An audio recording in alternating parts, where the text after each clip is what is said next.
Hey, it's Brennan, and today I wanted to talk a little bit about the Callisto Protocol. So, as I'm recording this, we're approaching the sort of year anniversary of its release, and I sort of felt it would be poignant to sort of talk about all the things that I really liked about the game, and everything that, as you'd expect, I disliked. So, let's get into them. The first thing I wanted to talk about with the Callisto Protocol is the story. The story is serviceable. It works. It's not the worst story I've ever seen, but of course there are a few cracks and cliches in the story that you'd kind of expect. I mean, it's not the best, but it works. And I feel like that's sort of a motto that you can use for a number of things in this game. Another thing I wanted to mention was the extreme attention to detail and the impressive atmosphere building that they actually do in the game. So there's bodies in rooms where they should be, there's certain growths, organisms in places that just make sense, and it all goes to building this atmosphere that actually I do really enjoy in the game. And that's something that is a very prominent aspect of the Callisto Protocol. There is a heavy emphasis on the aesthetics of the game, on the atmosphere, the tension building, and that brings me to another thing I wanted to say about it, which is the gore, the horror of the game is actually pretty good, to a fault. Now, the gore of the game can't be understated. It is very gory, and it's well done gore. It's in the same vein as Mortal Kombat, in the way that the gore makes you feel disgusted at how awesome it is. And I really like that about the game.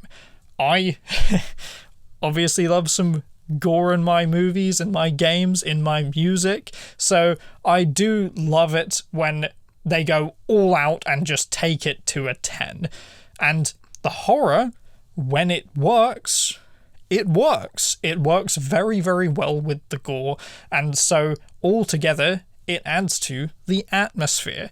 However, the tension building of the horror can sometimes be quite off. The horror of the game can be hit or miss. When it works, it works. When there are jump scares that are properly built up to, the same way it would be in a movie, it really does get you. There were a couple times when I think I shit my pants, because it was that good. The next thing I wanted to talk about was the most important part of a game, the gameplay, and in this game in particular, since it focuses on it, the combat. I'll touch on the positives first, and then move on to what I think are the negatives of the game, and you can sort of make your own mind up. So, the first thing I wanted to touch on was how incredible the animations are. The animations in this game are so impressive. The motion capture really takes this game a long way. Every single movement makes sense. It really does look like a real human most of the time. The combat is a very unique system. The combat is very, very fun when it is working. It's very, very interesting, very, very unique. I like that about the game. When I was playing through the game, most of the time I was having a lot of fun. However, here is where we start running into some of the negatives. So, let's go over the combat first. The combat is inarguably the most controversial part of this game, and that's because it's a very strange combat system that's unique, but can also be extremely janky and at times too easy, which is very strange to say, but yes, sometimes it really is too easy. The combat in this game works by auto-targeting enemies, and then you either hold the left stick, left or right, to dodge, and then often enemies will follow up with another attack, which you then tap the left stick in the other direction when that attack is coming. Now, my main issues with this combat system are there's no real timing aspect.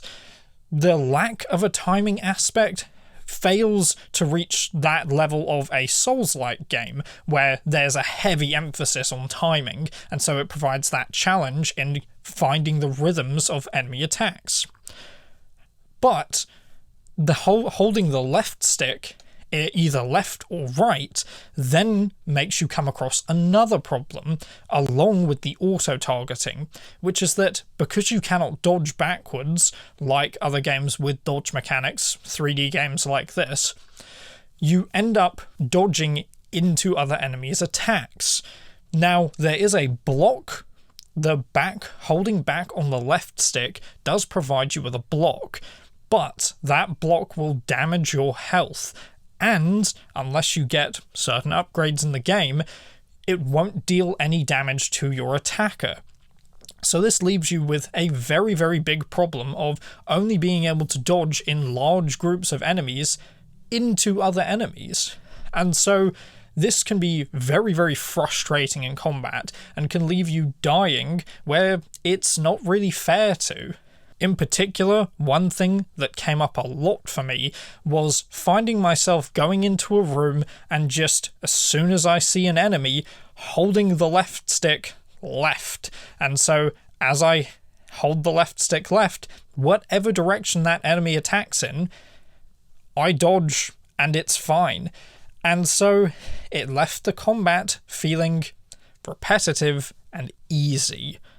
When the combat in a game like this is too easy, too repetitive, it doesn't make you want to play through the 8 or so hours it takes to complete the game. And it's such a shame because the atmosphere building, the visuals of the game are so impressive and really, even till now, almost a year later, are pretty much unparalleled. There are very few games that can reach the fidelity level that the Callisto Protocol does. And that brings me to another point of the game. Whilst the visuals are very impressive, there are bugs. Same with the combat, there are visual bugs and performance bugs even a year later. I have my game fully updated to the most current update. I still found quite a lot of bugs. Some of them had me soft blocked to the point where I had to restart checkpoints, sometimes even close the game entirely. There is stuttering in the game, which generally isn't too much of a problem. Generally it's just a micro stutter, but sometimes it will leave you multiple seconds out on a limb when you're surrounded by enemies, and it will get you killed.